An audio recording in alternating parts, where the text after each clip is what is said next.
Bismillahirrahmanirrahim. Assalamualaikum warahmatullahi wabarakatuh.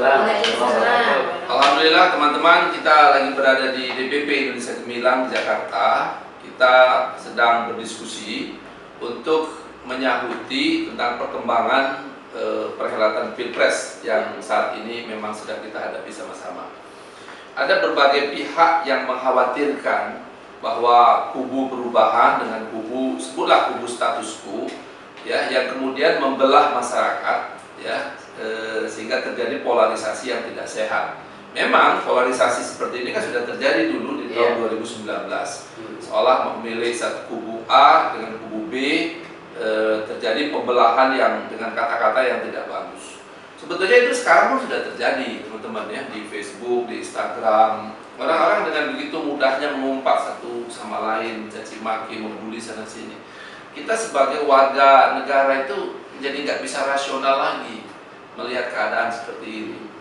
Saya melihat ini kenapa terjadi, karena memang analisis kita, ya, demokrasi kita di Indonesia ini sudah dikangkangi sebetulnya, bukan demokrasi oleh rakyat, tapi oleh segelintir pihak yang punya kepentingan, lalu dia memanfaatkan atau menggunakan alat-alat kekuasaan lah, uang lah, dan juga tekanan lah, bahkan mungkin kekerasan, ya kan, baik fisik atau tekanan apapun yang berupa ancaman-ancaman, sehingga membuat masyarakat itu tidak merdeka untuk berpikir, berbicara, memahami siapa pemimpinnya, gitu.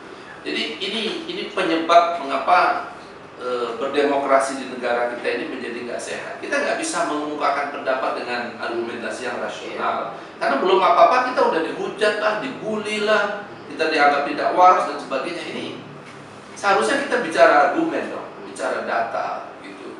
Nah, dalam situasi seperti ini, teman-teman, kami di DPP itu melihat bahwa seharusnya demokrasi di Indonesia ini harus berjalan dengan sangat baik. Caranya gimana?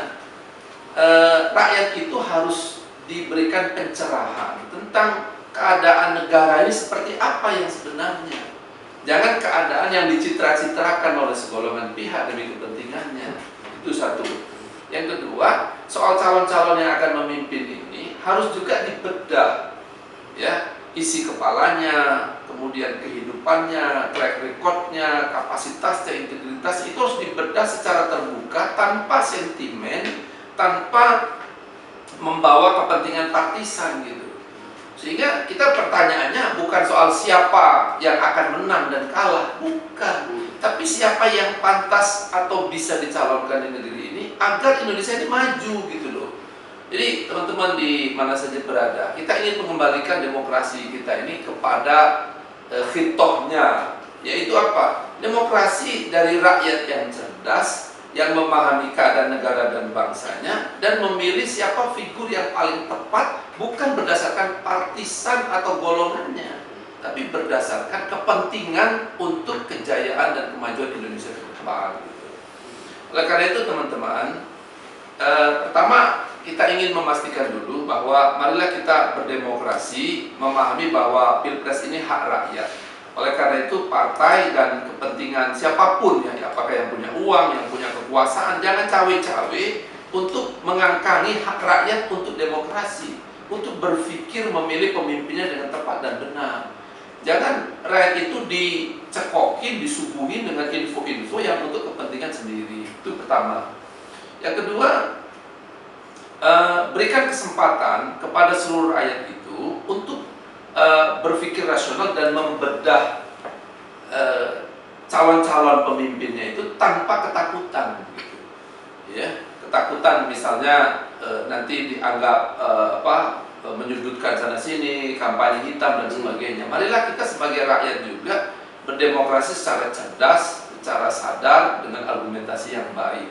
Jangan seperti orang yang nggak berpendidikan, ngomong asal keluar saja, terus atau kemudian yang mencemooh satu dengan yang lain, mengumpat sana sini. Jadi demokrasi yang tidak sehat. Ajukan dong argumentasinya, ya, dengan data-data yang fakta-fakta yang ada. Saya kira itu, teman-teman, Indonesia Gemilang di mana saja berada, kita coba mari fokus kepada tujuan kita bernegara ini, yaitu menuju kepada sebuah keadaan bangsa yang gemilang. Gemilang itu artinya apa? Indonesia yang sejahtera, yang adil, yang maju, yang sangat hebat, tapi untuk seluruh rakyat, jangan untuk segelintir pihak. Nah, Pilpres kali ini saatnya kita untuk menentukan ya, siapa pemimpin yang tepat, bukan pemimpin yang dicitra-citrakan oleh segolongan orang. Jadi demokrasi tidak boleh dibajak oleh ketum partai, tidak boleh dibajak oleh partai-partai atau pengusung-pengusung tertentu, tidak. Biarkan rakyat secara merdeka dan bebas untuk memilih siapa pemimpinnya. Oke, mungkin dari teman-teman bisa menambahkan ya, Pak Sugiharto, silakan Pak. Baik, seperti yang tadi disampaikan oleh Pak Ketum kita, Ketum IG Indonesia Gemilang, terkait dengan apa yang seharusnya, tetapi fakta di lapangan memang sangat menyedihkan. Sebenarnya terkait dengan itu, jauh hari ketika awal Indonesia merdeka, kemudian adanya pembukaan Undang-Undang 45 di mana di dalamnya ada tujuan berdirinya negara Indonesia. Ya, ada 4 yang sebagian kita mungkin lupa. Jadi bahwa tujuan berdirinya negara Indonesia yang pertama adalah melindungi segenap bangsa dan seluruh tumpah darah Indonesia. Mencerdaskan kita. Ya, kemudian memajukan kesejahteraan umum, mencerdaskan kehidupan bangsa dan ikut serta dalam ketertiban dunia. Tapi memang tadi itu yang disampaikan bahwa inginnya kita seperti ini, harusnya seperti ini, ya kan? Dalam pasal 28 kita harusnya bebas berbicara, bebas untuk mengeluarkan pendapat. Tapi fakta di lapangannya seperti ini, gitu ya. Jadi ternyata kita dikat, kemudian ada intimidasi dan lain-lain. Jadi kira-kira cara cerdas apa agar kita tetap bisa mengeluarkan pendapatnya, pikiran-pikiran cerdas kita bisa mengedukasi masyarakat, menyadarkan hak-haknya sebagai warga negara. Kemudian kita sebagai ya bagian dari masyarakat Indonesia yang terpanggil ini punya pemikiran yang cerdas, yang cantik, ya, tanpa terkena pasal ITE dan lain-lain, tapi tetap kita bisa melakukan edukasi-edukasi terhadap masyarakat terkait dengan tadi untuk memilih pemimpin yang tepat, gitu loh. Ya, terima kasih Pak Sugi. Mungkin dari Ibu Yosi ya, Bu Yosi sebagai akademisi tapi juga ya salah satu deputi kita di sini. Silakan Bu Yosi. Baik Pak, menyambung dari Pak Sugi, kita teman-teman mari kita berkolaborasi secara nasional dan internasional untuk teman-teman yang ada di luar daerah Indonesia. Mari kita bersatu demi perubahan Indonesia. Kita bersama dengan Pak Anies menginginkan adanya perubahan kan? Memilih Pak Anies bukan berarti kita beranggotakan dengan berpolitik beliau, tetapi demi perubahan untuk negeri ini. Untuk itu para ormas kita himbau perguruan tinggi terutama mak-mak dan lansia serta pemilih pemula untuk cerdas menggunakan hak pilih atau suaramu semaksimal mungkin ya. Datang, pilih dan jangan terlena, apalagi terbuai. Yang tiba viral ya Pak ya, viral di IG, medsos apapun jenisnya dengan figur yang diciptakan dan tiba-tiba baik di sana sini seolah-olah merangkul rakyat dan lain sebagainya. Ingat, tak boleh lagi kita terlena di masa-masa itu. Cukup di sini saja untuk 2024. Mari kita bersama Pak Anies. Salam semangat. Wakili mak-mak, wakili milenial, masyarakat.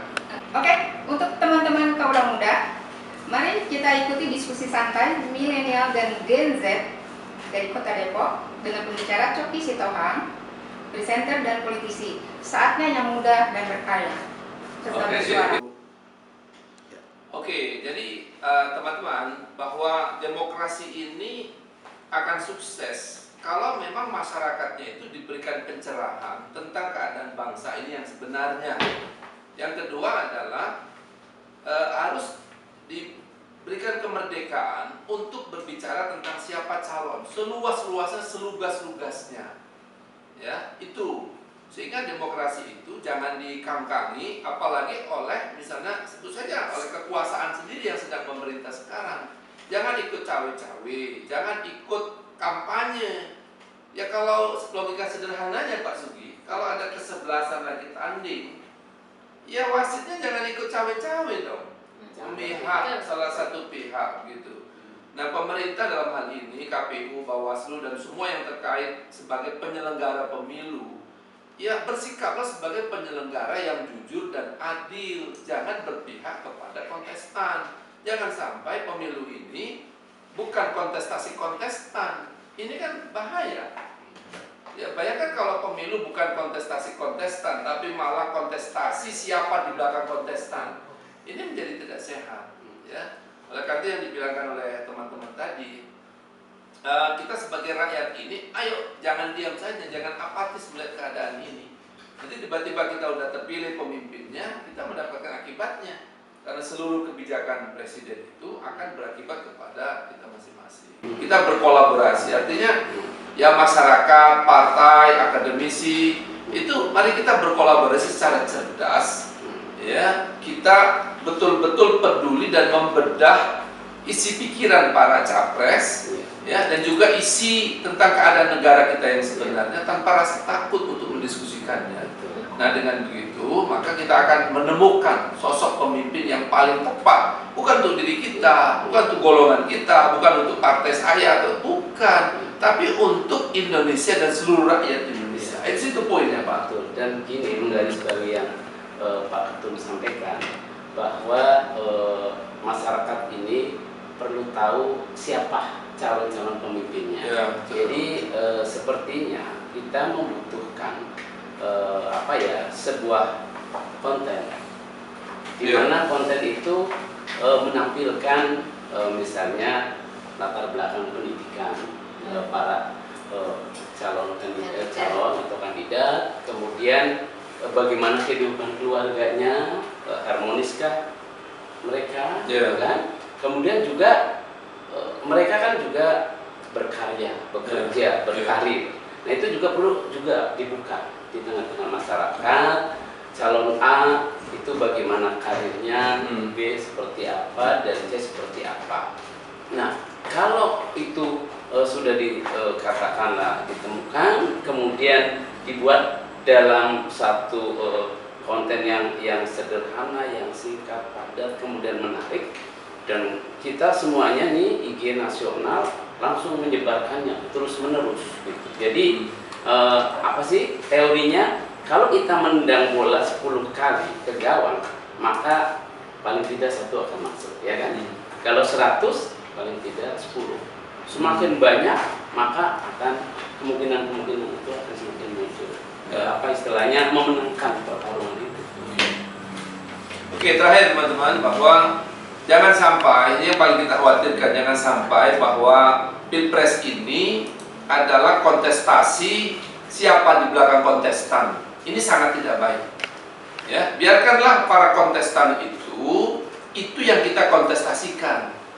Jangan siapa di belakangnya. Karena kalau ada siapa di belakangnya, maka kita akan dihadapkan dengan pertanyaan, siapa yang menguasai media, siapa yang menguasai survei, siapa yang punya uang, siapa yang punya kekuasaan, siapa yang punya alat pengaruh. Tidak. Tapi biarkanlah para kontestan itu bicara tentang gagasannya mengenai Indonesia, kemampuannya, track recordnya, dan itu jangan disulap-sulap oleh sekolongan tertentu yang menguasai infrastruktur kekuasaan, begitu. Jadi marilah kita berdemokrasi secara cerdas dengan argumentasi yang tepat, dengan fakta-fakta, data-data, demi, sekali lagi nih, demi kepentingan Indonesia, bukan kepentingan golongan, bukan kepentingan partai, bukan kepentingan si A partai apa, si B golongan apa, bukan. Tapi kita sebagai sebuah bangsa, itu yang harus kita utamakan. Oke, teman-teman, demikian. Mudah-mudahan kita bisa kembali berdemokrasi dengan sehat, ya, dengan baik dalam ridho Tuhan yang Maha Esa. Demikian, selamat berjuang, salam perubahan untuk Indonesia gemilang. Demikian ya, jumpa lagi. Assalamualaikum warahmatullahi wabarakatuh.